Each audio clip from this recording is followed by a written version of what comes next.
Yahya Zaidi, mambo vipi? Uko vizuri? Yeah. Kwanza hongereni kwa mara ya kwanza umeandika historia kwenda global stage. Ni faraja kwa kiasi gani kama mchezaji? Mimi kama mchezaji kwa upande wangu nimefurahi sana, na pia niseme namshukuru Mwenyezi Mungu kwa hicho alichotupatia siku ya leo, sababu ni kitu ambacho tumekisubiri kwa muda mrefu. Okay, sababu na maana ni miaka 20-21. Kwa hiyo mpaka tumeweza kukifanikisha hivi, na maana kwa upande wangu mimi ni kitu kikubwa sana kwangu na nimefurahi sana kusema kweli. Pengine uliamini kama siku moja mtafuzu katika hatua hii kwenye michuano kama hii mikubwa? Yeah, mimi niliamini kwa sababu wanasema kwenye maisha na kwenye safari, na maana unapoanguka usichoke, usikate tamaa. Inuka, jipaguse vumbi, endelea. Ina maana kile ulichokiwekea nia ipo siku utafanyaje. Kwa maana tulianguka huko nyuma, hatukukata tamaa.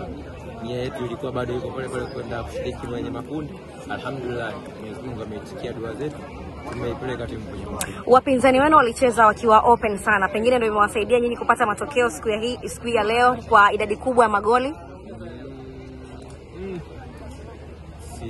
Siwezi kusema sana kiufundi kwa sababu nilikuwa ndani, kwa maana siwezi kusema labda nimeiona game nzima jinsi ilivyokuwa, lakini niseme ni jitihada za wachezaji wa timu yetu ya Azam FC, namna ambavyo tuliingia kwenye mchezo tulikuwa tuna malengo ya kupata ushindi, kwa maana namna watu walivyojitoa na namna watu walivyocontrol game ndio imeweza kusababisha kuweza kupata ushindi kwenye mechi ya leo. Kwa hiyo swala timu pinzani kufunguka